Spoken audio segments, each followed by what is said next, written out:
नमस्कार, जय सिया राम। सतीश ज्योतिर्विद में आपका स्वागत है।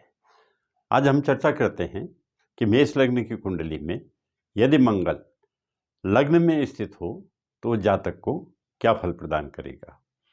देखिए, हम जानते हैं कि लग्नेश लग्न में हो तो अच्छे फल प्रदान करता है।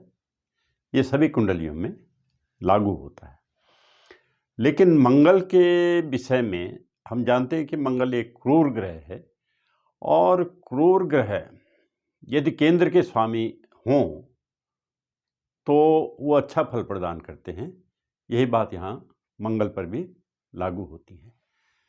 लेकिन हम ये भी जानते हैं कि मंगल जो है कुंडली में दो स्थानों का स्वामी है। एक तो लग्न का स्वामी है, लग्नेश है, और दूसरा अष्टम भाव का भी स्वामी है। लग्नेश होने की वजह से तो वो काफ़ी पॉजिटिव ग्रह है, शुभ फल देने वाला ग्रह होगा। लेकिन अष्टमेश को हम अच्छा फल प्रदान करने वाला ग्रह नहीं कह सकते। तो इस वजह से मंगल में दोनों गुण होते हैं और लग्नेश होने की वजह से अच्छे गुण, लेकिन उसमें जो अष्टमेश होने की निगेटिविटी है वो भी इसके साथ टैग हो जाती है। इसी कारण से मंगल यदि किसी भाव का बहुत अच्छा फल भी प्रदान करता है तो उसमें कुछ कमी 25-30% की कमी इस वजह से आ जाती है क्योंकि ये अष्टमेश भी है।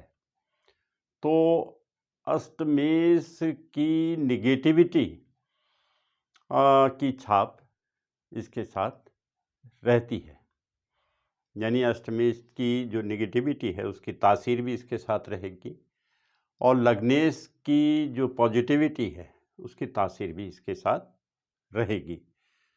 तो दोनों का प्रभाव ये देगा। लग्न में होने की वजह से ये लग्नेश मंगल क्या करेगा कि देह को पुष्ट बनाएगा, यानी सुदृढ़ शरीर जातक का रहेगा और उसमें जो आत्मबल है वो अच्छा रहेगा और आत्मविश्वास भरा रहेगा। इसमें ये स्वाभिमानी होगा। लेकिन अष्टमेश होने के कारण इसकी जो देह शक्ति है, इसके देह में कुछ ना कुछ कमजोरी भी पाई जाएगी।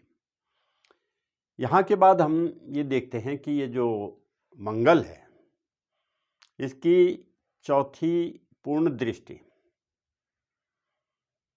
चतुर्थ भाव में है और चतुर्थ भाव में जो राशि है वो कर्क राशि है। कर्क राशि मंगल की नीच राशि होती है और चतुर्थ भाव में मंगल की नीच राशि होने के कारण और इस भाव में मंगल की दृष्टि होने के कारण ये मंगल चतुर्थ भाव के फलों को खराब कर देगा। चतुर्थ भाव जो होता है वो माता से संबंधित होता है, जन्मभूमि से संबंधित होता है, मकान से संबंधित होता है और भूमि से संबंधित होता है। तो इस कारण ये मंगल माता के सुखों में कमी कर देगा और भूमि मकान के सुखों में कमी कर देगा। और जो जन्म स्थान भी चतुर्थ भाव होता है तो इस वजह से ये मंगल जातक को जन्म स्थान में का जो सुख होता है उसकी अनुभूति इस जातक को नहीं हो पाएगी। घर से बाहर ही ये जातक अच्छा महसूस करेगा। और इस मंगल की सप्तम दृष्टि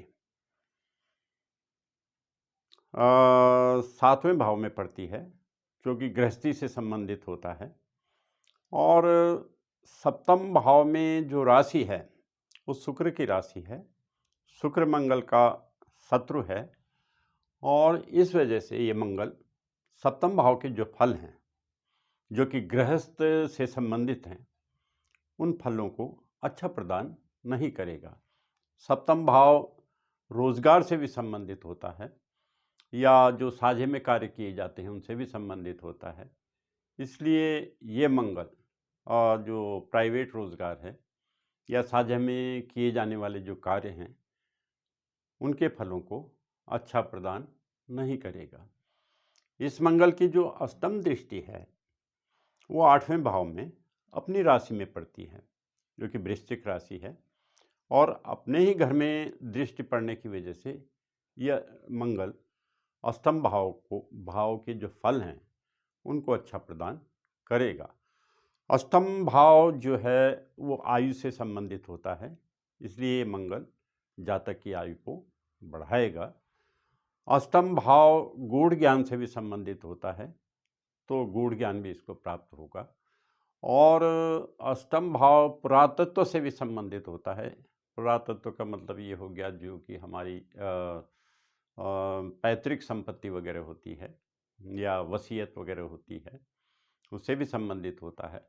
या ऐसा धन जो हमें अज्ञात स्रोतों से अचानक मिल जाए।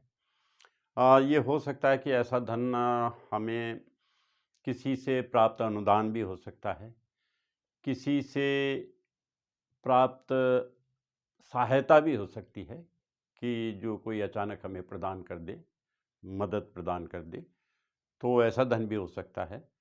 ऐसा धन रिश्वत भी हो सकता है, कमीशन भी हो सकता है।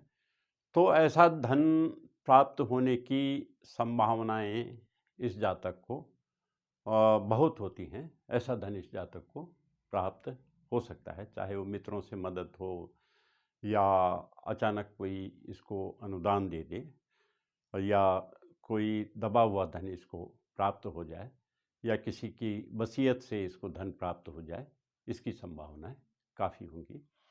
और अष्टम भाव जो है जातक की दिनचर्या से भी संबंधित होता है, तो ऐसे जातक की जो दिनचर्या होगी वो काफ़ी प्रभावपूर्ण होगी।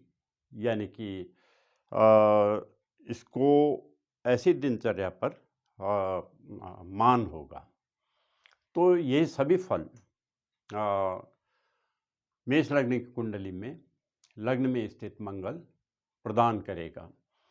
मंगल में एक विशेषता होती है क्योंकि ये सैनिक है, और सैनिक का गुण होता है कि वो कभी भी अंतिम हार नहीं मानता है। इसी तरह से ये जातक भी अंतिम हार कभी भी नहीं मानता। इसमें जो गुण होते हैं वो एक मेढ़े की तरह के होते हैं। जैसे मेढ़ा होता है कि वो 4 कदम पीछे जा कर के और फिर आगे से भटाक से चोट मारता है। यानी कि एक जन्मजात सैनिक का सा प्रभाव इस जातक में होता है, और ऐसा जातक कभी भी डिप्रेशन का शिकार नहीं होता, क्योंकि जानता है कि अंतिम जीत उसी की होनी है और हो भी जाती है। धन्यवाद। जय श्री राम।